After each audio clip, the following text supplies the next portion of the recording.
Vou compartilhar aqui agora a minha tela. Vou colocar o meu áudio no mudo para que vocês possam ver e ouvir a Adriana durante o tempo dela aí. Bruno, isso, coloca a minha tela. O Bruno está aqui nas picapes da parte eletrônica. Pode já ir passando aí, querida, né? Aí primeiro, né? Bom, Tá bom, querida. Bem, meu pessoal, um prazerão muito grande estar aí com vocês. Pode passar essa também, que você já falou tudo. Também aí estão os meus contatos, viu, pessoal? Só um minutinho, viu aí? Pode manter essa. Volta àquela anterior. Queria agradecer aí o Fernando pela gentileza, pelo carinho. O convite feito pela CAGES aí, para mim, realmente é um orgulho muito grande, é um privilégio muito grande, honra muito grande estar falando com vocês de algum ponto, né?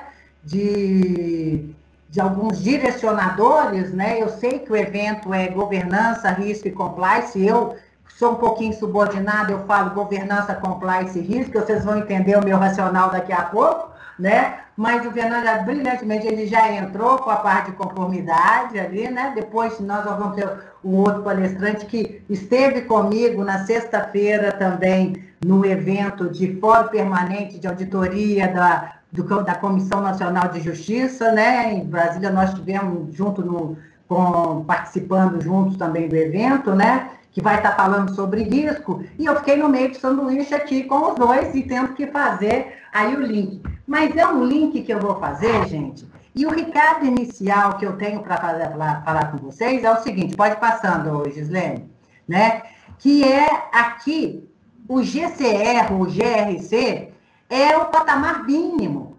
É o patamar mínimo. É assim, nós estamos trabalhando uma coisa que já deveríamos estar totalmente preparados. Porque é o que as empresas estão indo. Quando a gente pega, ou a primeira vez que a gente senta na cadeira de um conselho, a primeira coisa que um conselheiro faz é ver o quanto a empresa que ele está sentando na cadeira está madura ou o que está faltando no governança, compliance e risco. É o primeiro direcionamento estratégico, porque o mundo mudou muito nesses 2 anos, né? Nós já temos aí, o ISD já veio para cá, e uma das coisas, quando a Raquel e a Gislene me convidaram para estar aqui, né, para conversar com vocês, eu falei assim, não, eu posso falar de GCR também, mas eu não tenho coragem de chegar num público hoje em dia e se não julgar a importância e a força de uma agenda ISD nesse contexto. Eu não vou perder a oportunidade para estar falando disso, é o que eu tenho falado para todo mundo, né? Então, vamos seguindo aí, ó.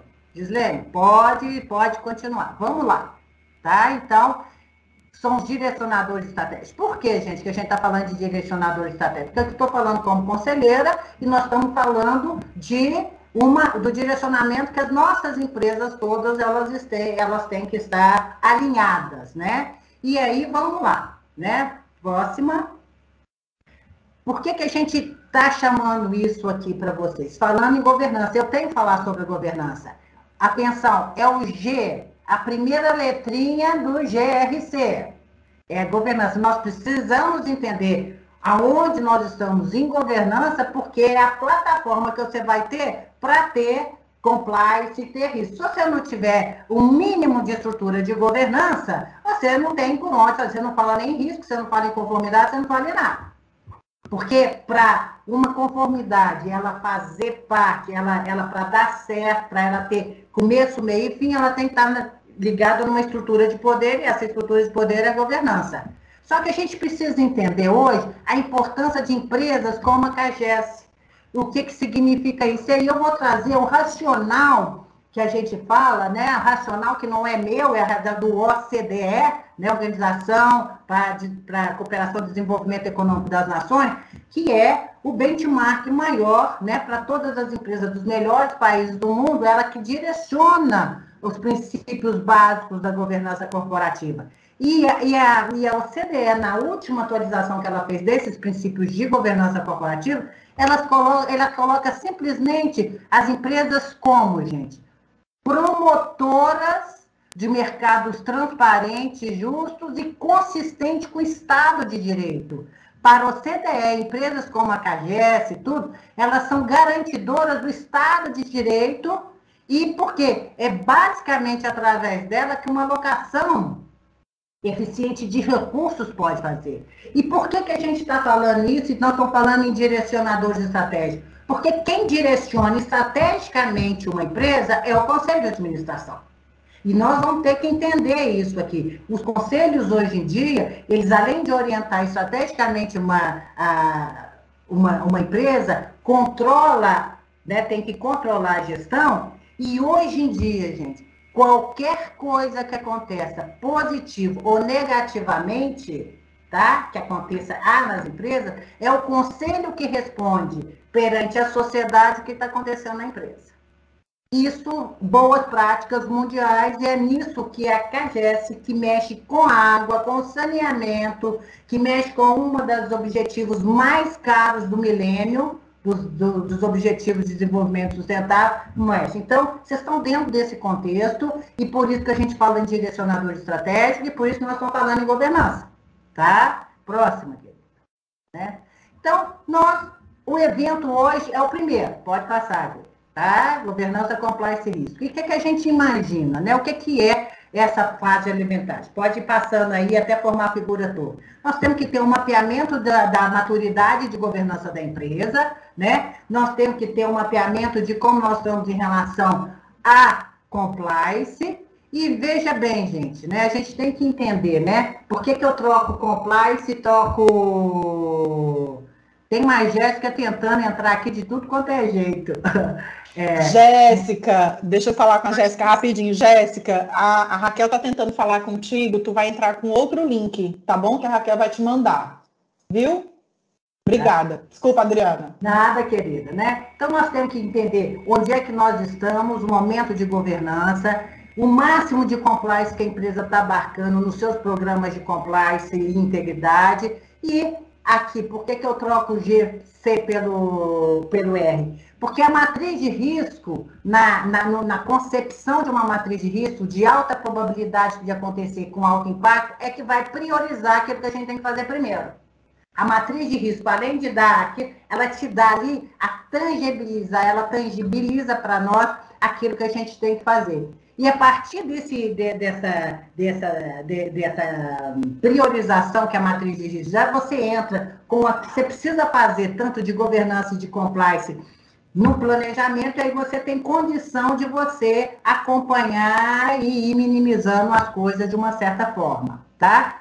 Tem que fazer parte, a matriz de risco, porque cada risco que tiver e tudo, nós vamos ter um indicador, nós vamos ter que fazer um projeto, nós vamos ter que trabalhar isso aí. Isso tem que fazer parte do planejamento para que as coisas aconteçam, né? Próxima, querida. O que é uma maturidade de governança, gente? Né? Aí a metodologia minha do Rossetti, nós analisamos uma empresa sob o ponto de vista de 8 P's. A questão da propriedade, vocês são uma empresa de capital misto, né?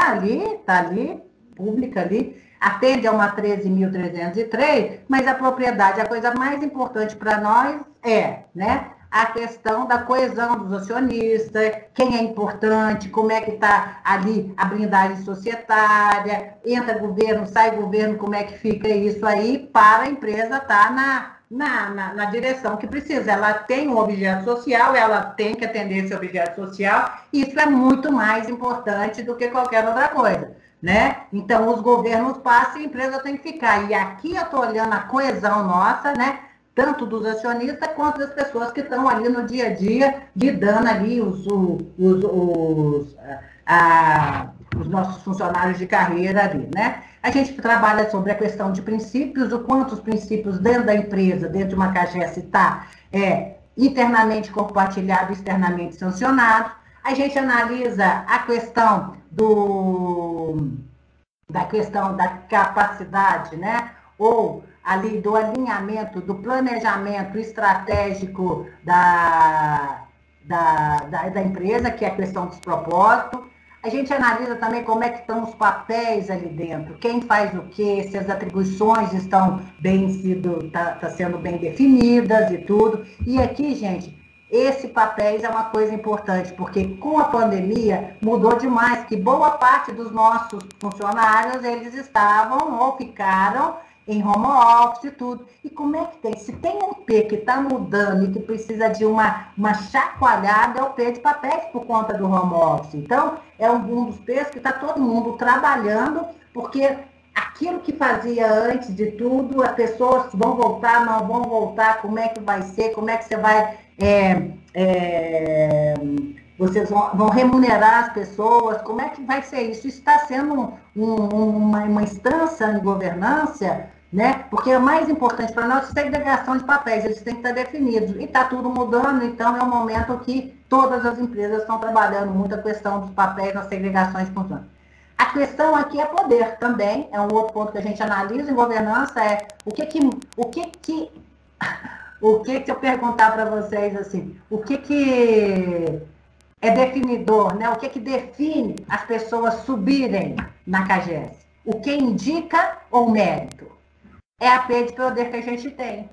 O que a gente está privilegiando ali? O quanto os gestores, a gestão ali, a equipe está na questão, né? De o quanto eles ocupam o espaço, né? Os chefes ocupam os espaços pela competência que tem, ou o funcionário olha para eles e fala assim, gente, esse cara está aí porque faz parte do esquema, e se ele não tiver a competência, perde uma série de credibilidade. Então, como é que é a estrutura de poder de uma CAGES, né? Como é que as práticas são desenvolvidas ali, se elas são sistematizadas ou não, se elas estão de acordo com as melhores práticas ou não, ou na direção, né? O quanto as pessoas são cuidadas dentro da empresa, se tem uma coisa que hoje em dia, né, o gerenciamento do capital humano com a pandemia está sobrevoado, e o quanto, né, esse aqui é a maturidade, o quanto a gente pode confiar que essa empresa vai estar viva daqui a 10 anos, é a perpetuidade. Então, a maturidade de governança é o primeiro G, eu tenho que entender como é que a empresa está aí, né, sobre esses pontos, para a gente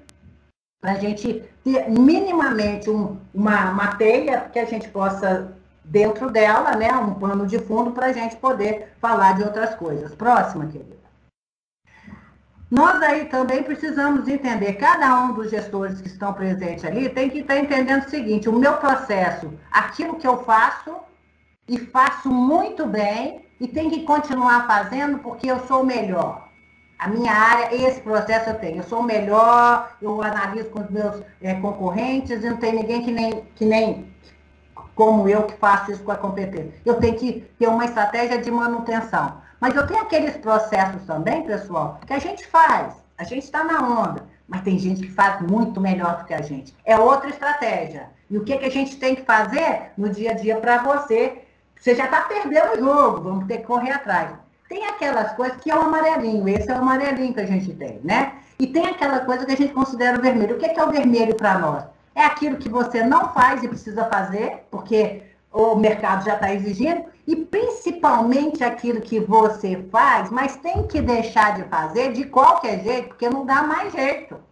Depois muito conta a coisa. Então, a gente precisa ter essa noção, né, de como é que nós estamos em relação a essa maturidade de governança e de processo. Próximo, querido. E aí a gente fala, né, o Fernando falou muito bem da área de conformidade, e aqui eu já jogo, nem vou ousar entrar no campo dele, mas simplesmente lembrar que uma empresa como a CAGES, quando a gente fala em conformidade, nós estamos falando de no mínimo 9 campos. E qual que é o recado aqui, né? Qualquer pisada no tomate que qualquer um de vocês deem, vocês estão com processo civil criminal, respondendo pessoa física, vocês estão com bens bloqueados, e vocês estão ali respondendo a processo e às vezes pode até ser preso. Então, a resposta é o seguinte, existe nossas leis, nós somos ali, né? Existe aí os campos de compliance. O recado é que qualquer um desses campos, qualquer gestor da CAGES ou qualquer outro, eles podem estar dentro dessa situação, com bens, isso que a gente já falou, porque a Lei 12.846 deixa isso muito claro, desde 2013, e entender o seguinte, porque tem gente que acha que é só o anticorrupção. E o que a gente fala aqui, conformidade legal, são todos. uma pisada de tomate no I-social de vocês, na lei ambiental, concorrencial, tributário, então, financeiro, vocês estão no sal, tá todo mundo no sal. E agora vem a LGPD aí, que você tem uma coisa que vocês mexem é com dado de cliente o tempo inteiro. Então, é um rolo atrás de rolo, é uma estrutura que não dá para você deixar para amanhã. Tem que encarar isso. Não é a empresa encara, ela é a obrigação da empresa, mas nós, como gestores, nós temos que estar.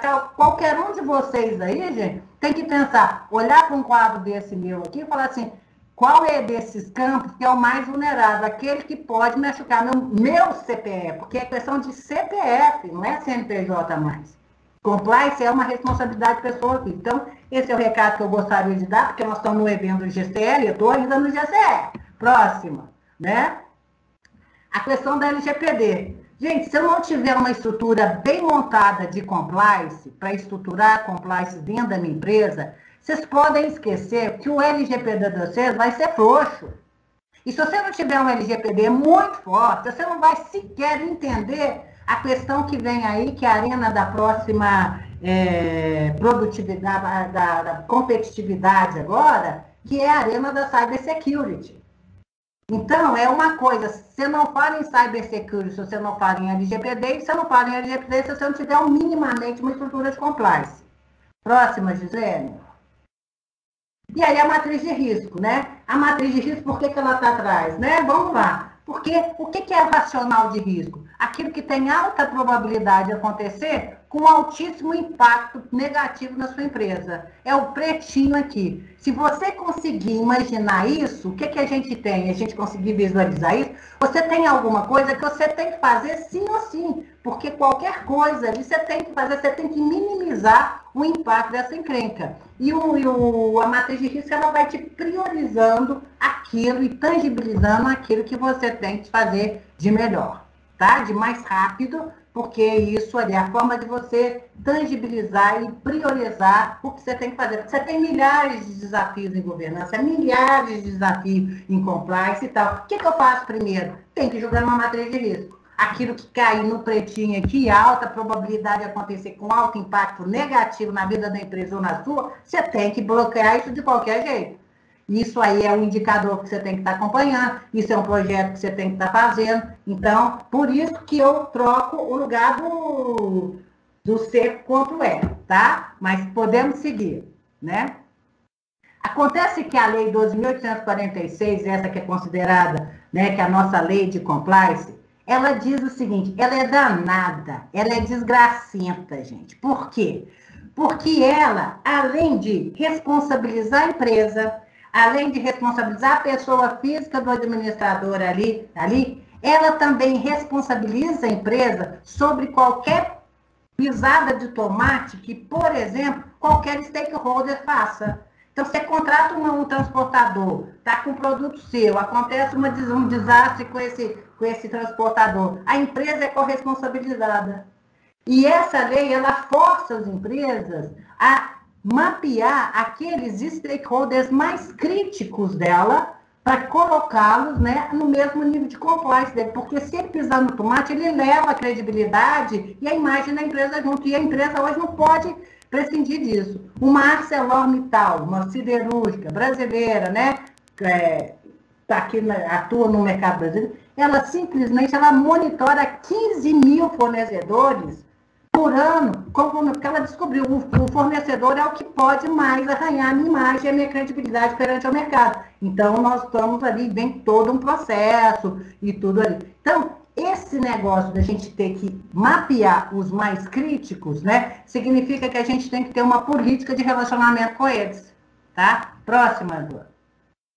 E quando a gente entra mapeando aquele stakeholder mais crítico, a gente entra num segundo direcionador. A gente sai, porque no GCR, gente, eu estou com a imagem aqui, a visão minha é olhar para o umbigo, é blindar a empresa sobre o ponto de vista de compliance e tudo, que eu não posso deixar, porque os gestores vão ser presos, essas coisas todas. Eu olho para dentro da empresa. Agora, como a lei exige você mapear aqueles stakeholders mais críticos, Quando você começa a olhar para fora, você já entra no segundo campo aí, que é do ASG, o ambiental, social e governança. Próximo. O ambiental aqui, pessoal, é no sentido de meio ambiente mesmo, tá? É ver ali a empresa, ela começa a se perceber ali dentro de um território, e esse território tem que começar a trabalhar.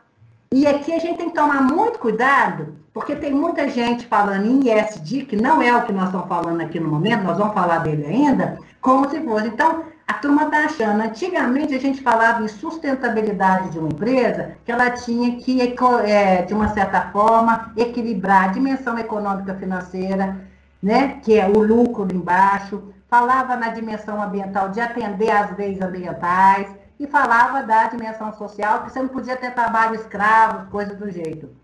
Isso mudou. Nós estamos falando agora na integralidade de uma empresa, né? Nós estamos falando, em vez de lucro, a gente fala hoje em rentabilidade. Em vez de atender leis ambientais, nós estamos falando em sustentabilidade. Em vez de trabalho escravo, nós estamos falando em inclusividade. É outro mundo, é outro papo. E aí, quando você consegue ver a sua empresa, que atua num determinado território, próxima, Gislene, atua num determinado território, você começa a ver a sua governança, ela deixa de ser simplesmente uma governança da empresa para ser a governança do território. Porque a empresa, ela se percebe como parte de um território e esse território tem que ser tão desenvolvido quanto ela. Você não pode ser uma empresa de excelência num território devastado por você. E aí, o que acontece? Quando você tem essa participação, não é que você vai bancar o território, não é sua função bancar, mas você tem que participar desse processo de encarar ali como que você vai deixar. Principalmente se a sua atividade ela vai ser temporária. Você vai entrar num determinado território, você vai deixar alguma coisa ali, você vai sair. E como é que fica o território na saída sua desse território? É a responsabilidade que você tem perante ao território. E quando você analisa o território, você vai analisar você tem que incorporar uma porção de stakeholders ali dentro, de partes interessadas. Você tem de tudo no território. Você tem que escutar esse território. Você tem que escutar as diversas vozes ali dentro para você poder estar junto com ele, não bancando, mas direcionando. Porque se tem alguma coisa que as empresas podem fazer, é competência para articular, é recursos para começar a colocar as coisas em voga, e é isso que se espera nesse segundo patamar. Próximo aqui. O que significa, né, que hoje em dia as empresas hoje, né, elas passam a ser ali as promotoras de tudo que acontece no Brasil. Imagine todos os sitezinhos, todas as cidadezinhas que vocês atuam. A importância de vocês dentro dela. Cada cidadezinha tem uma característica diferente, tem uma demanda diferente. E vocês, para estarem nessa concepção ambiental do ASG, vocês têm que entender e ter uma estratégia de envolvimento, uma estratégia de participação nessa comunidade de acordo com cada território. Não é uma coisa que vai funcionar num e vai funcionar, não vai, porque os territórios são diferentes, as necessidades são diferentes, e a gente tem que ter a cara de onde a gente está. Né? Então, isso exige, né, uma predisposição. Antigamente não era só fazer um museuzinho, não é só adotar uma pracinha, mas não, viu, gente? Isso já passou. É você realmente ser co-participante dentro dos territórios daquilo ali, ser uma peça importante no desenvolvimento econômico, cultural daquele território. Então, quer dizer, a questão dos nossos tipos de projetos, eles precisam ser mais estruturados e mais estruturantes. Porque você tem que pensar, na hora que a empresa tiver que sair desse projeto, ele tem a condição de permanecer e continuar sozinho. Próximo. Né? E aí a questão, né, a fase atual, que boa parte das nossas empresas e boa parte das empresas como a Caxias tem que estar, é esse desenvolvimento desses projetos estruturados e estruturantes dentro dos territórios dela. Né? Como é que ela vai ter isso? Como é que isso vai fazer parte do planejamento dela? Mas já deixou. E é só avisando o seguinte, a época das pracinhas e a época dos museuzinhos já passou. A sociedade, depois de uma pandemia, mudou e está exigindo muito mais da gente aqui. Então, é melhor não fazer nada do que fazer meia boca, porque aí a briga, o efeito bumerangue vai vir pior do que a gente pode estar esperando. Tá? Próximo. O que a gente sempre faz, né? E que a gente tem que tomar cuidado para a gente fechar essa segunda fase, que eu acho que hoje boa parte das empresas brasileiras estão, né? Nessa de pensar nessa governança social, né? A gente sempre promoveu a oportunidade para as coisas acontecerem. As empresas sempre foram, era a pracinha, era o museuzinho, isso tudo teve a razão de ser. Na época fazia todo um sentido. Nós mudamos, a sociedade mudou a percepção, agora é outra coisa.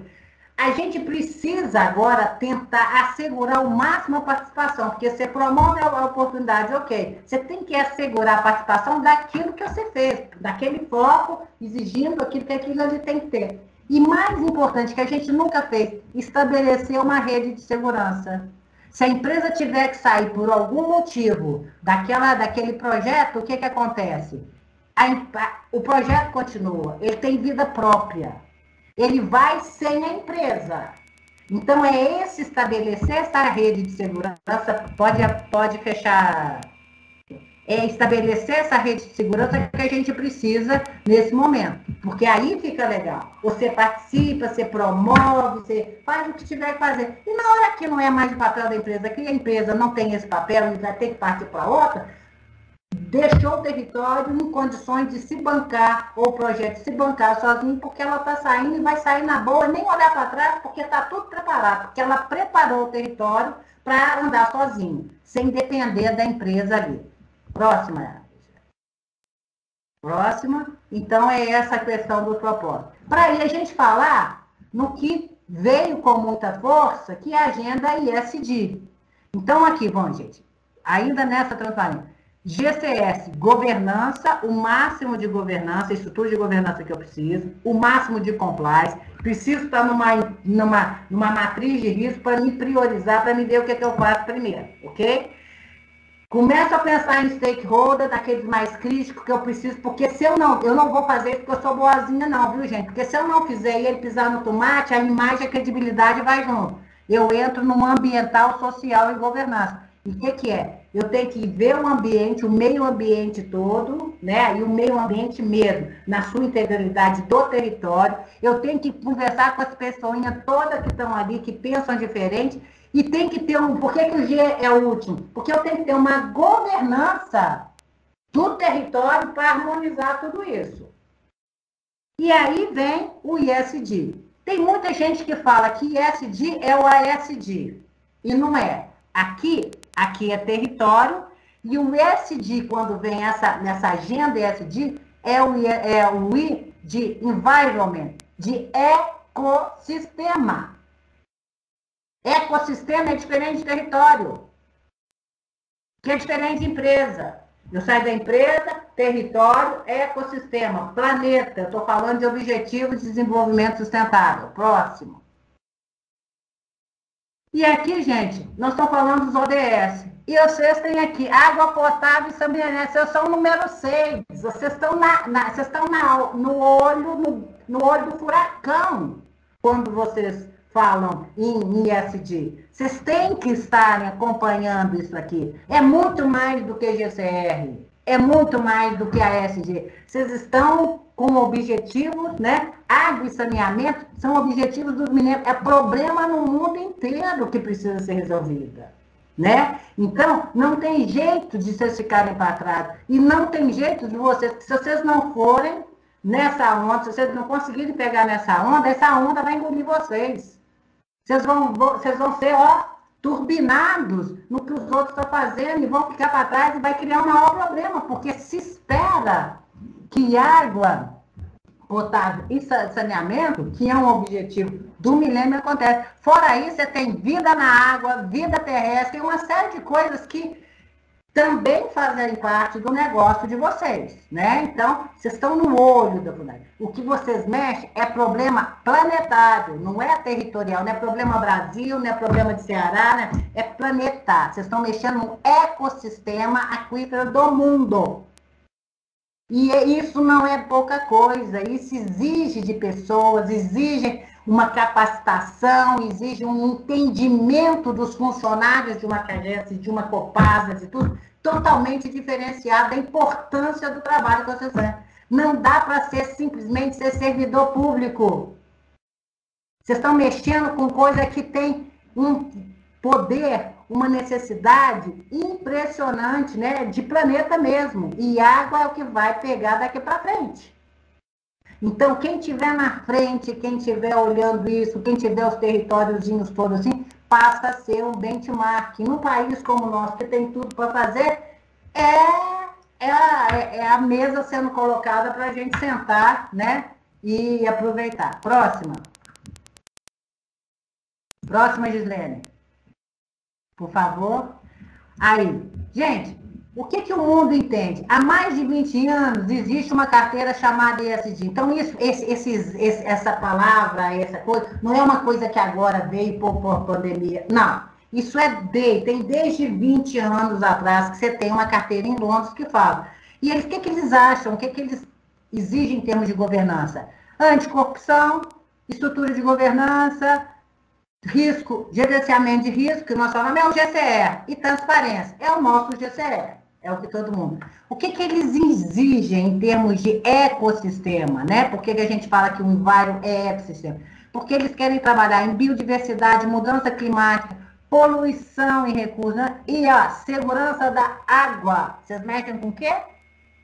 Água aqui, né? E além disso, vocês têm que ter todo um processo ali, o S de social. A questão das mudanças trabalhistas, a questão dos direitos humanos, a questão da imigração, a questão da saúde, porque a pandemia, pessoal, ela não é um problema brasileiro.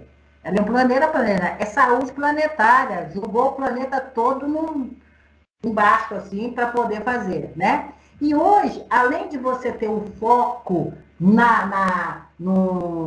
nesse direcionador ISD, né? Além do, você tem que estar mostrando que os seus processos são limpos e o seu produto é limpo. Aí eu pergunto para a CAGES, o quanto dos seus processos que vocês colocarem a linha limpa de reciclar, podem ser considerados processos limpos, que não estão jogando carbono, o quanto vocês estão fazendo da reciclagem da água, o que vocês estão jogando fora, onde vocês estão jogando fora, como é que está sendo esse processo. Porque não basta vocês falarem que vocês estão de acordo, que vocês fazem parte do objetivo. Eu agora tenho que começar a provar que os meus processos são limpos e o meu produto realmente é limpo. Então, não é só o foco, agora você tem que mostrar no seu dia a dia, nos seus processos, o quanto você está aderente a isso aí. Próxima dessa. E aí, gente, começou agora? Não. O que a gente tem que falar com vocês? E que às vezes a gente está no GCR, nós estamos no evento GCR, eu já joguei para vocês o ASG, que é o Ambiental de Território, e estou falando de ESG. Esse ESG já tem investimentos dele, já há mais de décadas, já está chegando a 17,5 trilhões de dólares, e os produtos ESG já estão beirando a 1 trilhão de dólares ali. Então, o negócio não é tendência, o negócio já chegou, e quem não estiver nessa onda está atrasado, porque o negócio já chegou, tá? Que a gente percebeu que a pandemia é uma influência muito grande, né, da opinião pública mudou, nós mudamos nessa pandemia, nós estamos muito mais perceptivos, o outro ficou muito mais perto da gente, né? Então a gente está falando de diversidade no conselho, nós estamos falando de mudanças climáticas, isso virou voz geral, só que os investimentos ESG estão atraindo interesse do setor público. Por quê? Todos os bancos centrais do mundo inteiro estão buscando formas de financiamento mais barato para apostarem nessa agenda. Então, eu pergunto, quais são os projetos da CAGES que estão dentro dessa linha que podem ser utilizados e serem, digamos assim, vistos por esses financiamentos, né, muito mais atrativos do que um financiamento bancário de alguma coisa. Porque vai vir com situações muito mais interessantes. E os governos estão dando maior força para isso, para, inclusive, fazerem as suas empresas a fazerem parte dessa coisa. São todos os bancos centrais do mundo inteiro buscando uma forma de financiamento mais barato para esse tipo de coisa que a gente está falando. Tá? Próxima. É o que a gente está falando aí, o ISD. Já chegou, já está aí. E o recado aqui, nessa dinâmica de governança, eu preciso ter uma estrutura de governança para ter o GCR. Porque aí, sem governança, você não tem compliance, você não tem risco. Ponto. Estruturei isso, eu começo a entrar no ESG. Eu começo a empresa se ver parte de um território e esse território precisa ser tão desenvolvido como ela. Então, ela tem ali o papel de ter uma governança social, uma governança territorial. E depois, o próximo passo é o ESG, que já chegou, até porque o nosso negócio é água, é um dos objetivos de milênio. Então, esse é o recado que eu tinha que dar para vocês. Me desculpe aí a bagunça no começo, mas estamos aí e dispostos aí ali, espero aí, né, agradecer mais uma vez o Fernando, né, por ter enchido a minha bola, que ele te amo de paixão, né, te agradeço. Você é demais, você é demais. Ai, gente, eu queria estar todo mundo junto. Vamos fazer um dia presencial, né, para a gente conseguir realmente se encontrar e se abraçar, mas como eu disse no início aqui da manhã, a tecnologia às vezes dá uma passada de perna na gente, né? Dá uma dificultada, mas por outro lado proporciona que a gente consiga juntar essas pessoas maravilhosas, que cada qual num lugar do Brasil, mas isso é muito incrível. Adriana, muito obrigada mesmo. Pessoal, quem tiver perguntas aí, enquanto eu vou rasgar cedo aqui com a Adriana, quem tiver pergunta, pode colocar aí no perguntas e respostas, que a gente começa a ler já para a Adriana conversar mais um pouquinho com a gente. Mas, Adriana, eu queria te dizer que, assim, a sua fala chegou a me emocionar, sabe? Porque realmente o trabalho que a gente faz, os nossos produtos, né, aqui na CAGES, às vezes a gente, enquanto gestor, a gente entra num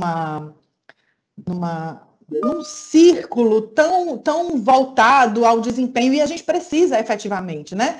Ao desempenho, à prestação de conta, vários aspectos, inclusive, que o Fernando colocou na fala dele, a questão de todas as informações que a gente lida, e indicadores, e resultado, e os nossos processos, e a gente precisa efetivamente fazer isso. Não que isso não tenha importância, mas a gente também não pode tirar do nosso foco e esquecer a preciosidade dos nossos produtos, né? Que é como você colocou, assim, que é a água, né? A gente fala isso muito internamente, mas às vezes eu sinto que a gente meio que esquece quando a gente entra nessa roda viva do trabalho, né? É um bem preciosíssimo, e aí, como você colocou, quando a gente fala no Ceará, quando a gente olha para o nosso umbigo, para o Ceará já é um bem super precioso, né? A gente vive numa região que tem a sua característica de dificuldade de água, especialmente no interior, no sertão, né? A seca que a gente passou aí voltaremos a passar aí, né? Que está às vistas aí mais um período de seca. Então, a gente lida com essa dificuldade. Mas, para além do nosso umbigo, do nosso território, como você colocou, é uma questão mundial. A água é um bem precioso para a humanidade, eu já estou arrepiada de novo, para a humanidade como um todo, né? Então, o que você trouxe deu uma chacoalhada no sentido da gente pensar e não esquecer com o que a gente trabalha, né? E para quem a gente trabalha, né? Também, né?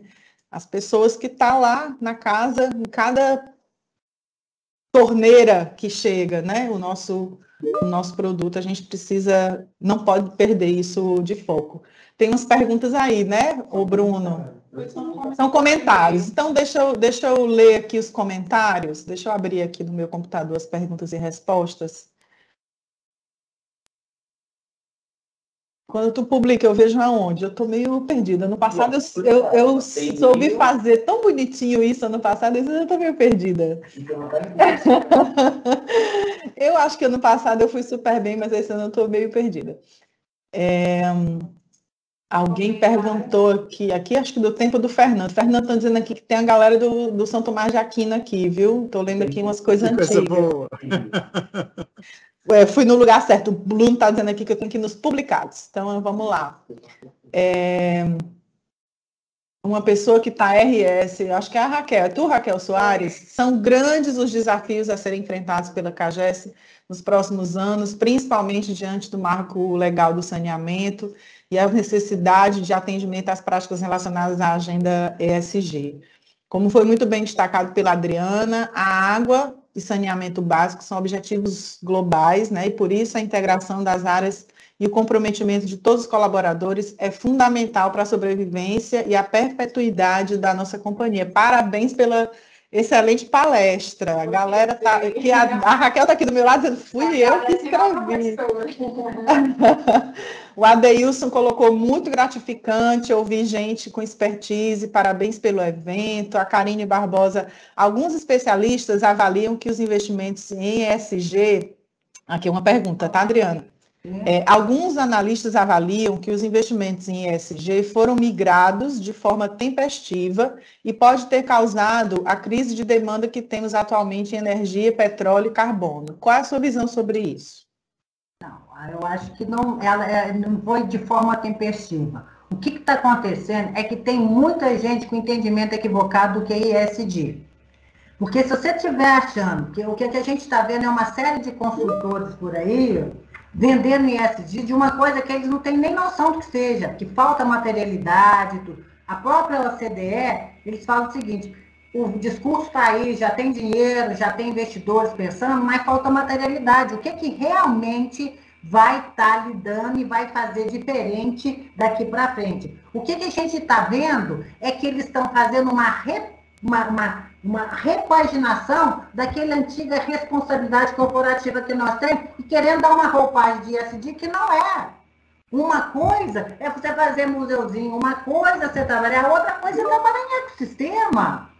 A outra coisa é trabalhar em território, é outro patamar. Então, eu acho que as pessoas estão no avanço de tentar querer entender o que é ESG, subestimar uma coisa e fazer uma repaginação daquilo que já passou a fase. Não é que deixa de ser importante, nós vamos precisar de museuzinho, nós vamos precisar de tudo isso mesmo, mas o que está exigindo agora é um outro ponto. Então, eu acredito que é um momento que nós estamos fazendo de inflexão, de passagem. O recado aqui já chegou o discurso, já chegou o foco, já sabemos o que tem que fazer, mas a materialidade nós estamos construindo ainda. E eu acho que é isso que cria confusão, tá? Então, não é que elas deixaram, é que a turma está doida, a turma ficou desesperada, a força foi tão grande, e tudo começou porque os principais investidores institucionais, quem é que está perguntando aí o nome, né? Eu esqueci, quem é? A Karine. Os investidores institucionais, desde o começo do ano passado, falaram assim, eu só vou investir em assuntos ou empresas que tenham projetos de ESG. Os maiores investidores, eles têm mais dinheiro que banco, essa turma. Eles começaram a pautar uma agenda que pouquíssimas pessoas tinham noção da concepção que é. E no afã de buscar e dizer, então, está tendo esse atropelo. Está tendo um atropelo, a gente tem que ir com muito calma, a gente tem que saber o que a gente vai gastar em relação a isso, a gente tem que entender. Agora, o senso crítico tem que ser da empresa. Quer dizer, alguém vai falar em ESG para uma companhia de água e saneamento, se você saber, vocês têm que ter muito bem o que vocês precisam para vocês comprarem algum projeto ESG, o que está sendo aí pelo mundo. Como é que está a questão da descarbonização, o que a turma está falando de energia limpa. Então, nunca se exigiu tanto competência técnica para lidar com essa questão aqui. Porque vocês são um patamar, vocês é que vão comprar, vocês é que vão falar. E aí eu acho que muitas das coisas que estão por acontecer não é porque a agenda veio assim, é porque as pessoas estão querendo entender e está todo mundo nessa confusão. É a minha percepção. Tá? Eu vejo dessa forma. Perfeito. Tem mais um aqui, a Tereza Martins. Como conciliar uma agenda de environment com a postura do nosso atual presidente? Como você acredita que as empresas brasileiras serão atrativas para esses investidores? Gente, Brasil é um mundo à parte. Um mundo à parte que tem tudo para fazer. A gente faz parte de um sistema, vocês fazem parte do sistema, que vocês têm que ter a noção do seguinte: os governos vão passar e a empresa vai ficar. O que vocês mexem é patrimônio, é soberania nacional. Então, não é questão de... É a gente ter noção do que a gente tem que fazer e tudo, né? Agora, o país, por que esses ambientalistas estão todos aqui? Porque eles não têm água, eles não têm minério, eles não têm nada, eles não têm floresta, nós temos tudo. A pior, eles destruíram lá e estão vindo para cá. Então, eles se acham assim para desenvolver. Não, nós é que sabemos o que nós temos que fazer. Nós temos que saber. Agora, cabe cada um no seu umbigo entender o valor que tem e tal. Agora, o país é um país fantástico, porque ele tem tudo que os outros não têm. Nós temos sobra. O que nós não temos é gestão para poder fazer isso, é entender esse papel que nós temos e para onde a gente tem que ir, sabe? E esse negócio, qualquer coisa, o mais importante é a economia estar mais ou menos numa direção correta. E está numa direção correta, o resto vai, porque nós temos um mercado, gente, um mercado que ele é a grande defesa da nação brasileira, é o mercado consumidor que ele tem. Gente, mas é um continente querendo água, é um continente querendo coisa, é um continente que tem tudo para fazer.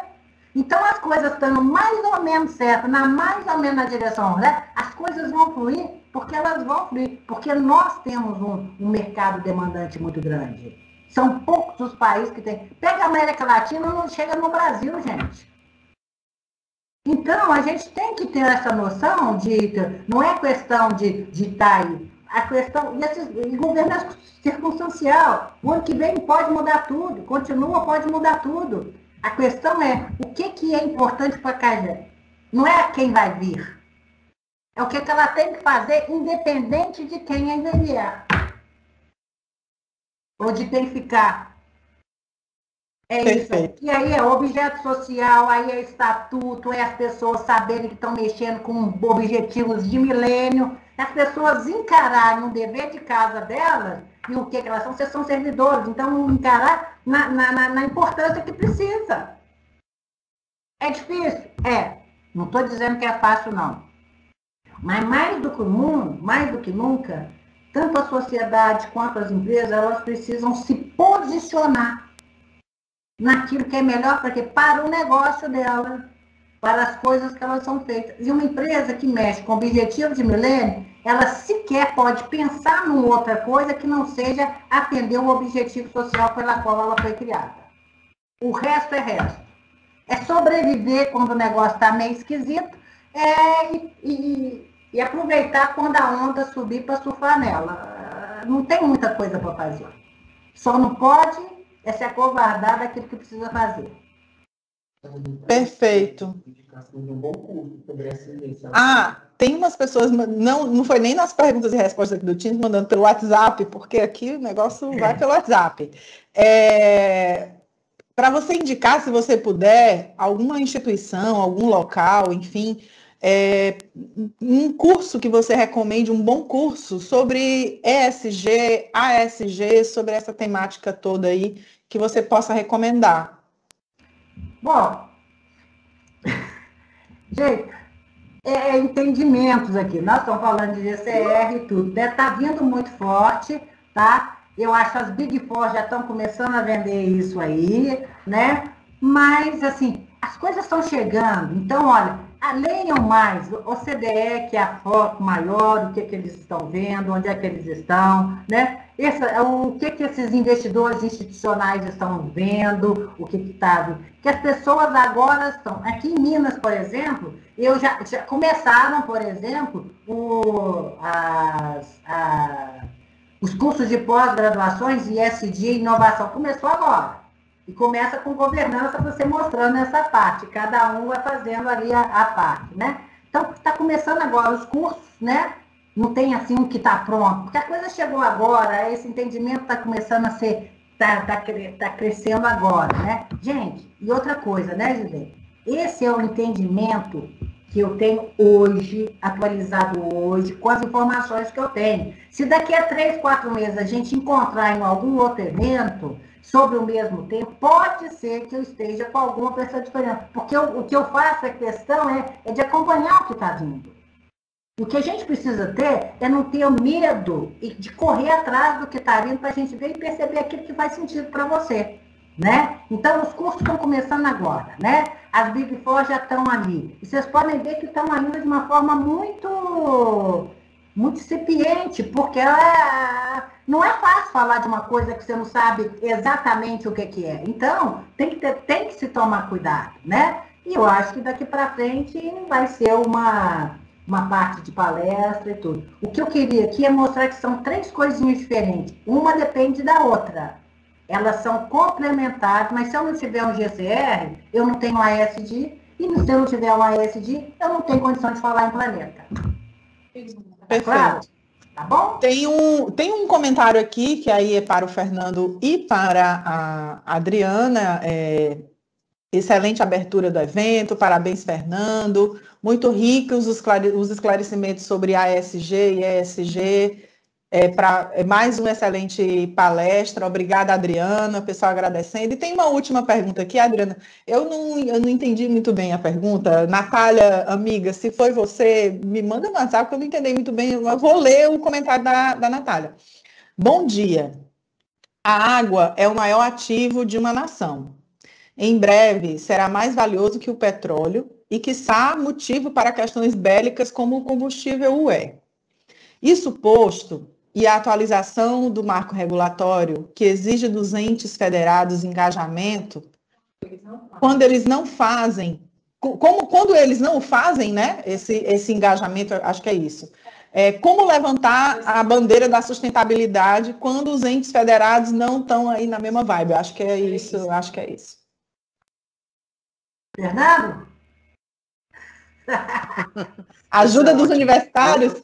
Eu estava falando com eles, Adriana. Adriana, parabéns pela tua palestra, como sempre, tá? Você é iluminada sempre. Ô, coitadinho. Mas eu estava comentando ali no final da minha explanação, o comprometimento, ele independe da esfera. Não estou falando aqui de setor público, setor privado, eu também estou falando de terceiro setor. Eu acho que todos, de alguma maneira, eles estão envolvidos e têm comprometimentos aí que independem, às vezes, um do outro. Claro que quando a gente tem a força de um marco regulatório sobre um determinado tema, por exemplo, antes da gente falar de agenda ESG, quando o nosso foco lá na Eletrobras era muito no triple bottom line clássico da sustentabilidade, a gente ia para os encontros de fornecedores, né, que a gente conversava com esses terceiros, encontro anual de fornecedores, a gente a gente chamava especialista de direitos humanos, de questões de meio ambiente, e meu time vinha com a parte de compliance, governança, compliance, riscos, etc. Quando a gente ia falar do porquê que a gente estava tão bem estruturado nos formulários de due diligence, que falavam de compliance, mas pouco robustos, quando a gente falava de direitos humanos e meio ambiente com relação aos nossos fornecedores, ao que a gente exigia ou como a gente selecionava nossos fornecedores, faltava um marco regulatório que pudesse prever um expurgo de seleção de uma empresa estatal para alguém que não respeitasse essas duas bandeiras, do meio ambiente e dos direitos humanos, como já existia para o compliance. Então, claro que quando o setor público, quando o Congresso, quando decretos presidenciais, quando vem com o marco regulatório, que coloca uma bandeira e regras para essas outras questões, claro que isso ganha muito mais força. Mas, independente de ter esse lastro do setor público, as organizações, nessa agenda de conquistar a reputação de seus clientes, de seus consumidores, de ser admirada, a gente vê os exemplos de cada um de nós, como consumidor, tem nossas marcas, a gente tem nossas marcas admiradas. Eu escolho uma empresa de varejo a depender do discurso que ela faz com determinada causa e outra. Então, eu deixo de comprar, às vezes, de uma que está até mais barata e compro de outra que está um pouco mais cara, porque eu vou com o propósito daquela empresa. Não é à toa que a gente viu mulheres, tá? 2 mulheres aqui na frente, né? Gislene e Adriana. A gente vê mulheres chegando na lista de bilionários, mulheres de empresas de varejo fantásticas, galgando espaços, porque elas conduzem as empresas com um propósito, com uma agenda. Então, a gente não precisa ficar refém do setor público ou de um marco.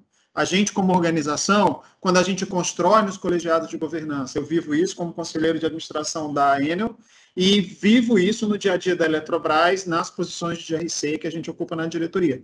Então, quando a gente percebe que esse discurso começa a fazer parte, porque, sabe, a gente vai construindo, vai apresentando, vai mostrando como é que o mercado reage, vai mostrando o efeito disso para conseguir um empréstimo, um financiamento, que o custo de capital vai melhorando. Quando a gente vai demonstrando o efeito de cada uma dessas coisas e se aproveitando dessas oportunidades, todos crescem, independente da existência ou não desse marco. Eu acho que é um ganha-ganha mesmo. Só complementaria uma coisa. A força desses investidores institucionais brigando para estar. Olha o que nós vimos na própria Eletrobras.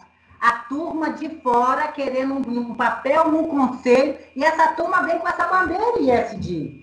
Então, o conselho está mudando, porque com essa turma de fora, dos independentes e tudo, ele já vem com a bandeira ambiental e social, e quando não é ISD, a turma vai fazer, sabe por quê? Ou faz.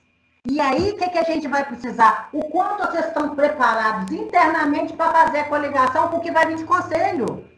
É conselho de administração. O que aconteceu? Na própria Eletrobras, me corrija se eu estiver errado, não adianta você querer indicar nada aqui não, porque aqui quem indica é o conselho. Isso nós vemos maturidade que nós estamos tendo das nossas empresas públicas e de capital, porque elas têm um estatuto, elas têm uma lei 13.303 que elas têm a obrigação de cumprir. Então, senhor presidente, você vai me desculpar, mas aqui não. Porque nós temos o estatuto obedecendo a lei, acabou. E esses investidores, eles estão vindo com a força toda. Ou faz. E eles têm mais dinheiro que governo, têm mais competência que governo, tem mais coisa. Então vai vir top-down. Governança é top-down, gente. Top-down é conselho. Por isso que a gente tem que ver a importância dos conselhos. E é por isso que tanto eu quanto o Fernando estamos aqui falando como conselheiros que somos. Já mudou, vai mudar ainda mais. E aí, se vocês não estiverem acompanhando esse movimento em termos de competência, em termos de treinamento, vocês vão ser espirrados fora, porque nós vamos precisar de gente muito competente falando a mesma coisa. Independente de vocês terem estabilidade ou não. Falei alguma coisa errada? Desculpa. Agora, eles me chamam. Eu disse que você ia ter. Eu sou de fora, entendeu? Mas eu disse que você ia ter a palavra aberta. Entendeu? Eu tenho que falar. Eu sempre fico numa saia justa danada, mas eu não aguento. Ele sabe que eu não aguento ficar quieto. Não é não, Fernanda? Mas a gente sabia quem a gente estava trazendo. A gente já tinha sentido. Pois é, querido. Muito obrigada mais uma vez a vocês dois. Eu queria, assim, infelizmente o público ou vê só a mim, ou só vê a Adriana, ou só vê ao Fernando. Infelizmente a gente não consegue colocar todo mundo na mesma tela junto. Eu estou vendo vocês dois aqui, mas o pessoal não vê, infelizmente. Vamos tentar ver essa questão da tecnologia aí para a próxima vez, para todo mundo se ver junto, né? Pessoal, muito obrigada a vocês dois. E aí,